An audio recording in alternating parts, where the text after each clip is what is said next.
Hello guys, welcome to part 4 of my FIFA 19 Player Career Mode Wishlist. It is me, Bromo18, and it is the final episode of this wishlist series. My original Career Mode Wishlist series took about 4 weeks overall to get from part 1 to part 4, but this time around we've been able to do it in under 2 weeks, which I think is much better. It's better to just get it out there and get people's opinions in as quickly as possible, really.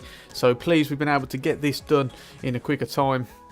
If you haven't watched any of the previous episodes, or you haven't watched part 3, definitely go and check them out first before you come onto this one. I will be recapping, but only very briefly, and then we're going to move on into the new stuff. So on that note, it is time for a recap on part 3.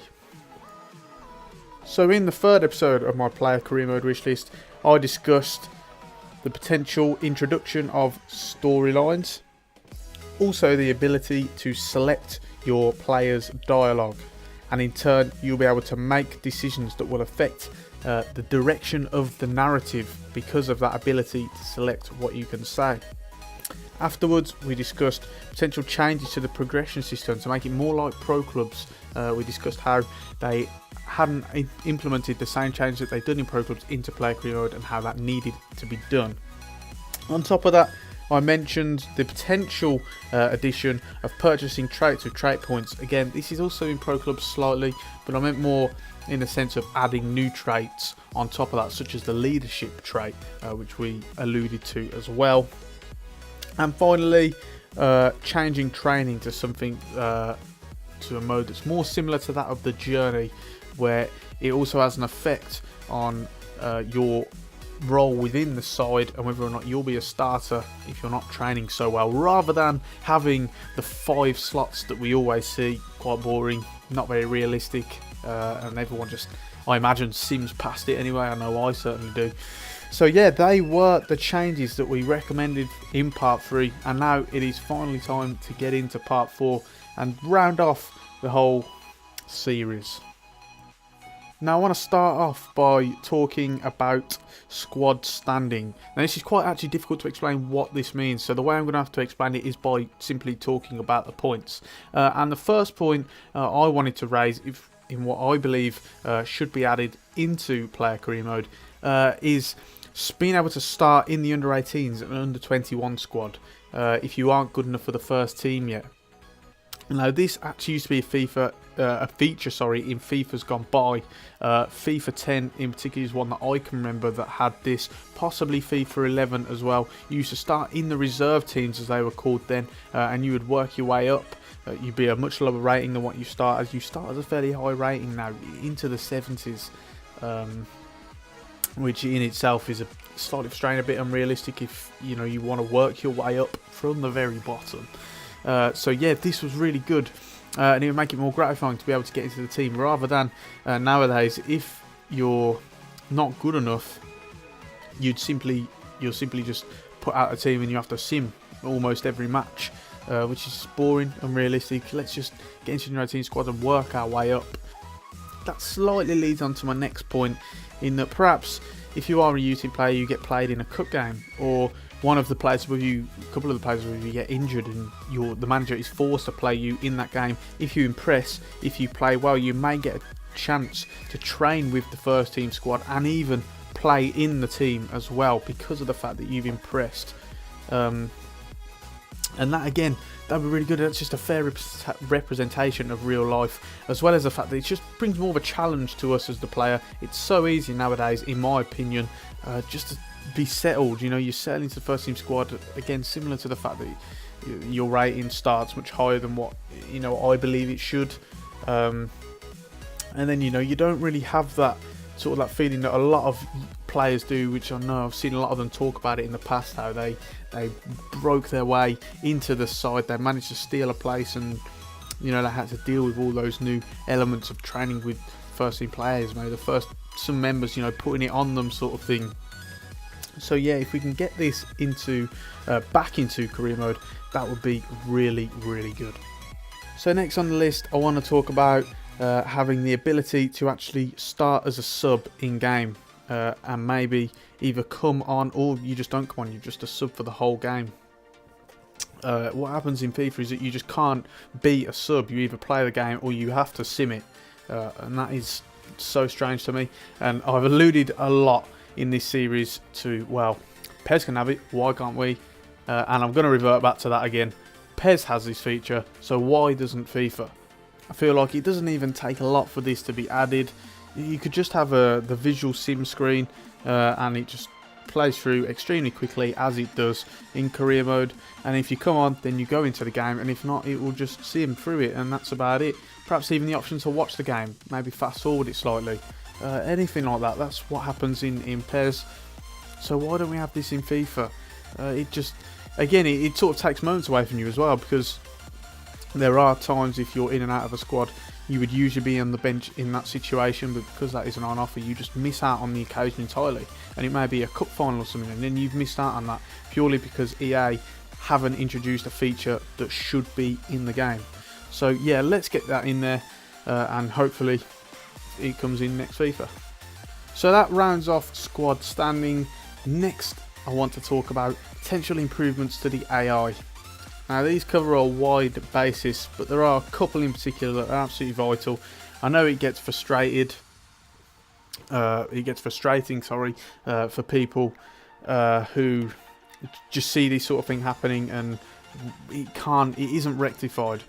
So the first thing I want to mention is better transfers from the AI managers. That's not just in career mode, that's in manager career mode, sorry, that's also in player career mode. I've noticed that if you've gone up the leagues in player career mode, your manager will still sign players of a lower rating from that original league rather than going with the times. You know, if you're in the Premier League, you've come from League 2, why are you signing 60 rated players? That makes no sense whatsoever. It just makes the experience slightly worse, and again you're sort of brought back down to earth with that sort of thing. So yeah, if we can get that fixed, then that'll be all the better for it.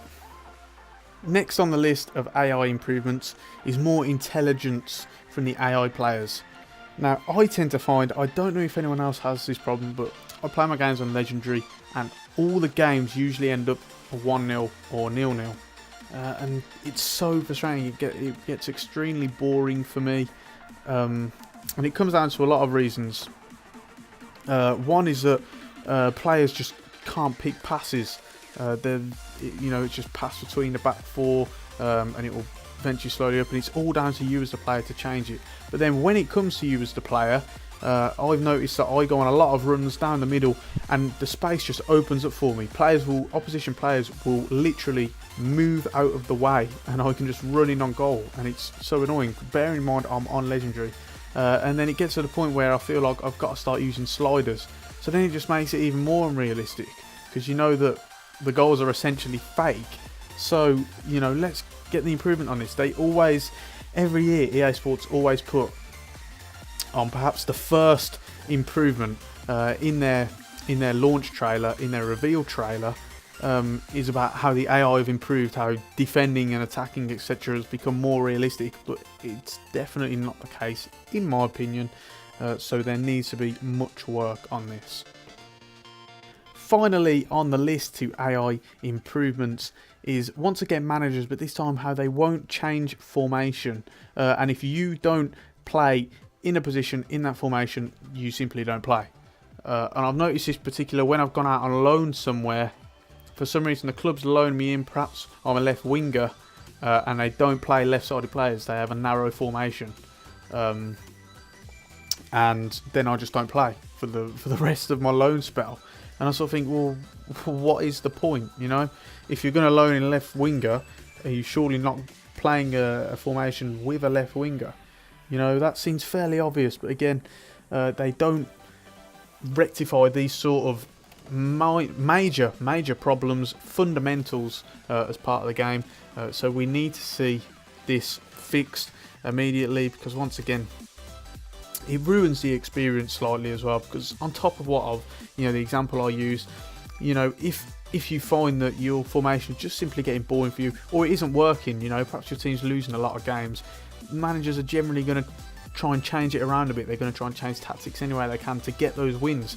So let's see an upturn in form, but that never happens. So yeah, let's get it changed. with all that taken into account, we go on to the last category in this list, and that is just miscellaneous.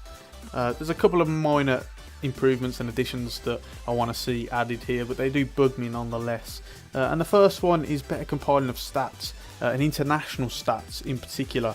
I've noticed that your international stats do not get compiled into the overall list, and when you go through the stats for your individual clubs, you have none for international. So I have to find myself compiling my own stats, you know, make sure I'm recording the amount of caps that my player has for his country. And I think, you know, why do we have to go to this sort of effort? You know, just implement that into the game so that we can move past that sort of thing.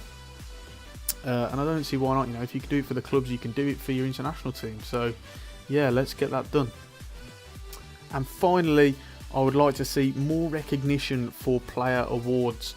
Now, they did slightly make improvements to this because of the style of the overall design, where you'd have slight clips now featuring your player holding perhaps a trophy, which is good, but you know, we need to see more than that.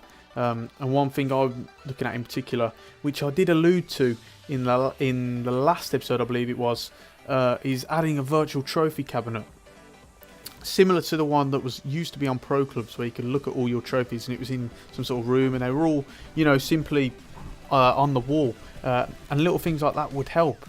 You know, it could show all your individual honours as a player and also show all of your team honours as a player as well. They are compiled in sort of a number list slightly, but not all of them are. Again, international ones are left out. So yeah, let's see this done as well. Just a little touch really, but a fundamental one in my opinion. With that in mind, guys, it is time to round off this video and in turn the entire wishlist series for Player Career Mode. If you've made it through to this far in the video, thank you so much for watching. Do be sure to leave a like if you enjoyed the content, and subscribe to the channel if you're not already and you want to see more. Lots more going on my channel. Be sure to go and check out my England Career Mode series with scenarios that I'm currently doing. That's ongoing at the moment after having just been started last week in terms of the recording date. So yeah, be sure to check all that stuff out. Other wish lists on my channel as well, and various different things relating to FIFA. So yeah, be sure to go and have a look if you haven't already. And on that note, guys, thank you so much for watching. I've been Bromwell18, and I will see you soon.